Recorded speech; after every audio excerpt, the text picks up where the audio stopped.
Рахмат, Сулайманов Бирбол. Урматтуу коллегалар, азырлыксак Канат Керезбекович да дагы коллегаларым бул жерде 5%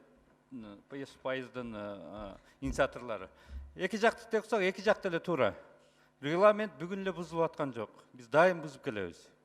Келгиле 9%-ти 7%-ке түшүрөбүз деп 21 бул жерде депутат инициатор болгонбуз. Ошол мезгилде бардыгыңар не кылат экенбиз, сүйлөштүңөрбү деп мына жерде 7% баарыбыз сүйлөшүп алып, бүгүн түшүрүп атсак, азыр келип алып баарыңар жазып алып мына жерде ызы чыгылып атасыңар. Анда калтырып коелу 9%-ти. Ошо менен шайлоого баргыла. Бүгүн разбор кыла турган күн эмес, убакыт аз калды. 3 окуудан үлгүрүшүбүз керек. Мына жерде эки колдоп суроо жоопту токтотуп эле 9%, 7% башка эчтеке изменение, эчтеке киргизе албайсыңар. Разбор кылыштын кереги жок, өзүбүздү көрсөтүп нерде кыйын болуштун кереги жок. Маселе ушуну өткөзүш керек, колдош керек. Болду. Болбосо күн тартибин алып 9 менен кеттик анда. Разбор кылып жата бергиле. Рахмат. Мен кошумча катары кошуп кетейин. Урматтуу кесиптештер, урматтуу Дастанбек Арсбекович, мына бул жерде мен өзүм билемдик кылып эле баарын өзүн чечип атат деп. Бул жерде мына Дастан Арсбекович мыйзам долбоорун комитетке жөнөтүп атканда өзүнүн резолюциясы турат. Бул жерде жазылган фракциялардын лидерлери тааныштырылсын деп. Бүт жөнөтүлгөн. Андан тышкары Кыргыз Республикасынын Конституциясынын 80-беренесинин 3-бөлүнүн Кыргыз Республикасынын өкмөтү жөнүндө конституциялык мыйзамынын 31-беренесинин 3 жана 4-бөлүктөрүн Жогорку Кеңештин регламентин жөнүндө Кыргыз Республикасынын мыйзамынын 55-берененин 5-бөлүгүнүн талаптарын эске алуу менен кароо үчүн сизге жөнөтөм деп. Демек, мына өкмөттүн корутундусу алынсын, андан кийин каралсын деп, мына Дастан Арсбековичтин резолюциясы менен мага чыгып атат. Эч кандай мен өзүм берден өзүм билдик кылып чечим кабыл алган эмес. Комитеттин чечими чыгып атат, комитетте бүт лидер фракциялар катышат. Башка депутаттар бар. 13 добуш менен бул чечим кабыл алып атат. Бул маалымат катары. Рахмат. Үчүнчү микрофон. Рахмат. Дастан Арсбекович, урматтуу коллегалар. Мен да бул маселеге кошулуп оюм айткым келди. Анткени бул жерде 5 7% кеп ада эмес. Кеп регламенттин бузулганында болуп атты, мен түшүнөм да. Ушул боюнча айтып кетсем, урматтуу төрага, урматтуу комитеттин төрагасы, комитеттин төрагалары регламент бир эмес, 20-30 тап бузулду. Бул өнөкөт болуп калды. Мен буга чейин комитетте стенограмманы алып келем, кааласаңар. Комиссия түзүп туруп, регламенттин бузулуусун токтотуу боюнча маселени көтөрүп келем.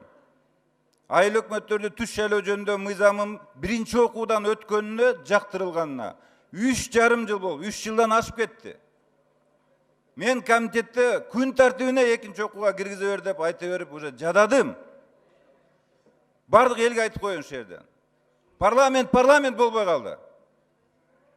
Кайсыл мыйзамды каалаганын киргизип, каалабаганын просто эле четке да какпай, күн тартибине киргизбей жатасыңар. Мына өкмөттүн отчету боюнча, башка маселелердин отчеттору боюнча, башка прокурордун отчеттору боюнча мыйзам киргиздим эле. Канааттандырарлык эмес деген баа болсо, кетирүү жөнүндө. Комитеттен өткөн, урматтуу төрага, жарым жыл болуп калды, күн тартибине кирбейт палатага. Эмне үчүн? Же бир депутат мыйзамы кирет, калганы кирбейби? Мына ушундай кош стандарттуулук көптөн бери биздин алтын чакылышта келатат. Мына ошону эгер кааласаңыздар азыр комиссия түзөйүк. Мен өзүм эле бир 20-30 фактыны билем регламент бузулганынан. Мына бүгүн ошол уже көтөрүлүп атат, чатак айланып атат. Биздин парламенттин сапаты ошодон кетип атат. Двойной стандарт кругом. Ошондуктан азыр мен урматтуу төрага сунуш киргизем. Ушул регламенттин бузулганы жөнүндө, бузгандар жөнүндө чара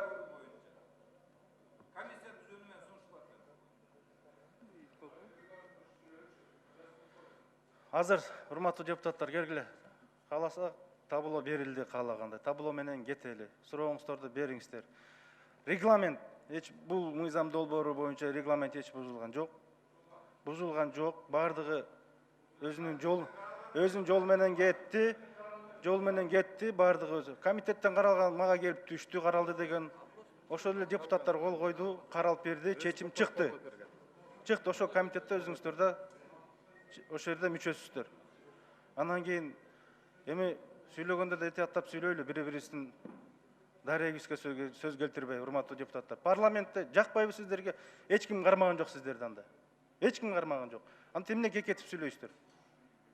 Эч ким кармаган жок сиздерди. Урматтуу депутаттар, азыр ортого чыккандардан башка бербейли. Табло менен кетели, сурооңуздарга жазылып, ачык табло ошол жерден бериңиздер. Азыр ортоңку микрофонго чыгып талашсак, убакыт текке кетет. Экинчи микрофон, анан биринчи микрофон. Экинчи микрофон. Рахмат. Дастан Рысбекович, эми жогору жакта айтылып атат, регламент бузулганбы, бузулган эмеспи. Регламенттин сакталышын талап кылган ар бир депутат эсиңерде болсун. Регламентте 10 секунд кошуп кой деген жок. Эгерде 10 секунд кошуп кой деп чакырып атсаңар, анда силер регламентти бузууга чакырып атасыңар. Эгерде тактыкка карай турган болсок, бул биринчи. Экинчиден, бул жерде 7%, анан 5% жөнүндө сөз болуп атат. Буну саясат кылып эмне кылабыз? Мына мыйзам биринчи концепциясы каралып атат. Ал мыйзамга 7% дегенге эртең бир депутат сунуш киргизип койсун, 5% кылып өзгөртүп бергиле деп. Комитет чечимин чыгарат. Бул жерде бул конституционный закон. Конституционный закон. Бул жерде депутаттар сүйлөшүп, анан кийин бул мыйзам кирди. Депутат, бул парламент ошол ар бир мыйзам долбооруну сүйлөшүп, бири-бирине баягы ошол оюна коштуруу үчүн аракет кылат. Эмне үчүн дегенде 80 добуш менен өтөт. Ал заранее даярланат. Же болбосо президенттин ой пикирин дагы билет. Өкмөттүн ой пикирин билет. Мыйзам ошентип талкууланат да. Анан 5% дагы, 7% дагы бүгүн алып келип аткан. Бул туура эмес. Негизи мен өзүм оюмду эгерде билгиңер келе турган болсо. Биз сырттагы саясий күчтөргө алардын оюн билбей туруп, бул жердеги жогорку кеңештин депутаттары өзүбүзгө ыңгайлуу шартты бир журмулда ойлонбой элек. Шайлоо жакындагандан кийин биз өзүбүз каалагандай кылып кабыл ала беребизби? Же болбосо жага турган. Эгерде парламенттик мамлекет, парламентаризмди келечекте өнүктүрөбүз дей турган болсок, 9% эмес, 11% кылыш керек. Ал бул эгерде бул жака келип иштеп микрофондон өкмөткө каршы чыгам деген бул элге жагат. А бирок парламентте келе турган партиялардын өзүнүн программасында өкмөт келечекте мамлекетти аткаруу бийлигин толук кандуу мен ээлешим керек деген ар бирин.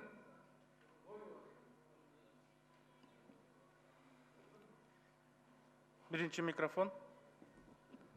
Рахмат, Дастанбек Артисбекович, урматтуу депутаттар. Бүгүнкү мына мыйзам каралып атат, шайлоо мыйзамы. Бири-бирибизди сыйласак.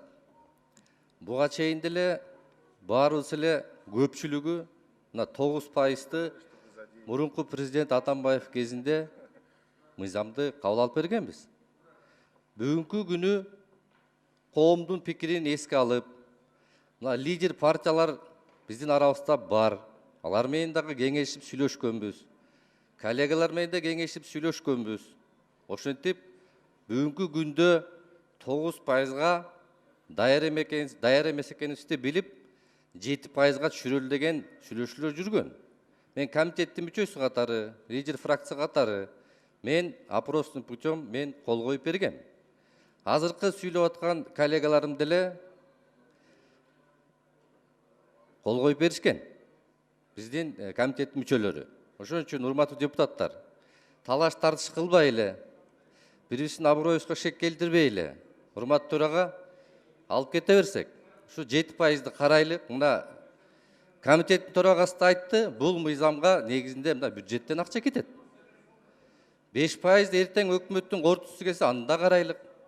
Эми беден талашып тартышпай, бүгүнкү учурда алып чыккан мыйзамды так даана карап берсек деп айткым келет да. Бирок мен өзүмдүн депутат катары позициямды айтып коеюн. Ушу 7%ды мен колдойм. Рахмат.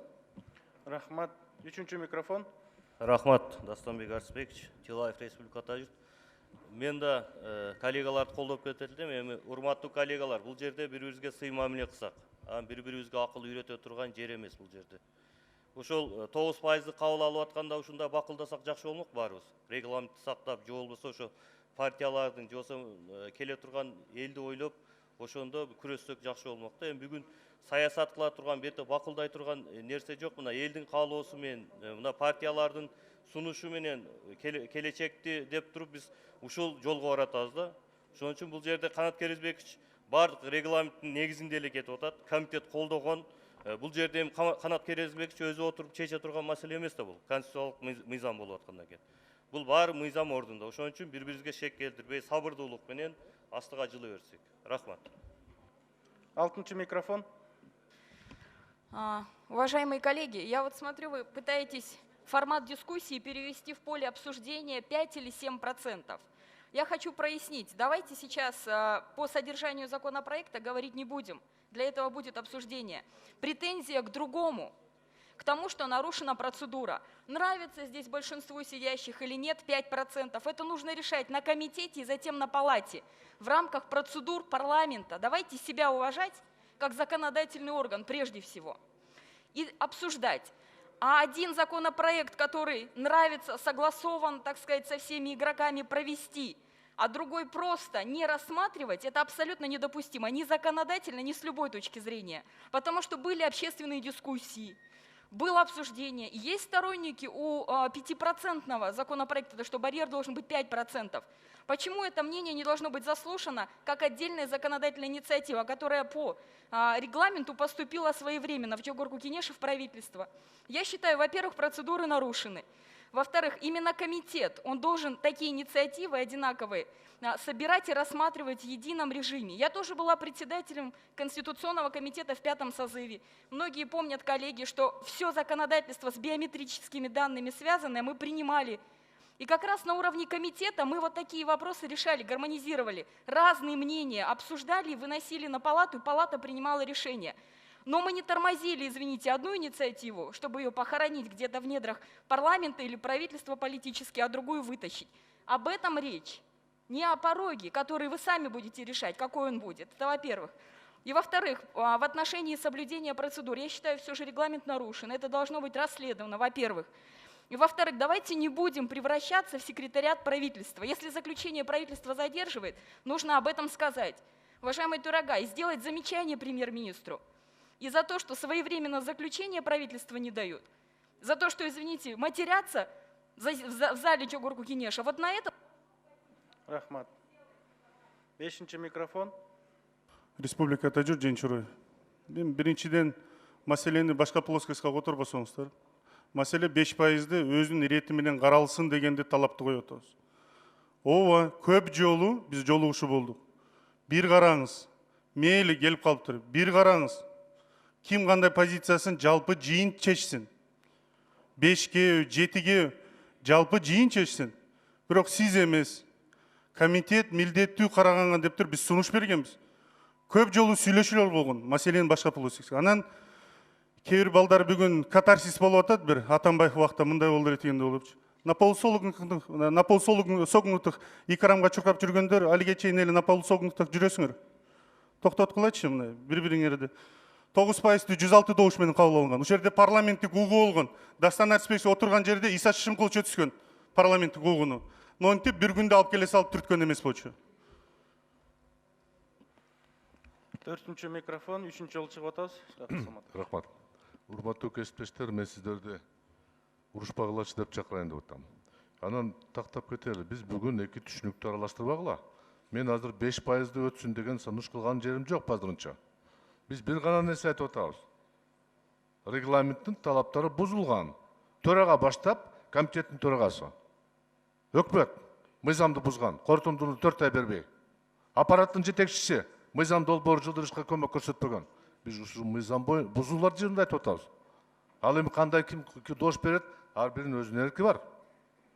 Аны мен бузуулар боюнча азыр өзүм сөзүмдү айтам. Мен сиздерден суранат элем, улантып кете берели, мейли бул долбоор чыкты. Бирок кечээ күндө күн тартипте жок болчу да. же бул деле регламент бузуу эмеспи? Бул конституциялык мыйзам. Мен түшүнүп турам, пандемияга байланыштыруу болуп туруп, кошо койдук бүгүн керек болуп атат деп койсок түшүнөт элем. Ошондуктан мен ойлоп атканым, шашпагыла 120 дош бере берсин дошту. Ар биринин өзүнүн ыктыяры. Бирок эрежени бузбайлы. Тартипти бузбайлы. Анан анча-мынча урматтуу төрага, урматтуу комитеттин төрагасы моюнга алгыла каталарды. Эмне эле көгөрөп туруп алдыңар? Жок, мыйзам бузулган эмес. Бузулган. Мейли сотко бер деп айтышыңар мүмкүн. Сотко бербейм мен. Мен бетиңерге айткам жетишет ошол. Абийли болсо түшүнөсүңөр, болбосо жок. Искак Абсаматович, мыйзам бузулган жок. Регламент бузулган жок. Сиз өзүңүз оюңузду айтып атасыз, мен өзүм оюмду айттым. Азыр урушпайлы дейсиз. Айтчу сөздүн баарын айтып, жаман сөздөрдүн баарын айтып алып, анан түштөн кийин урушпайлы дейсиз да. Мына мен эч кандай жаман сөз айткан жок.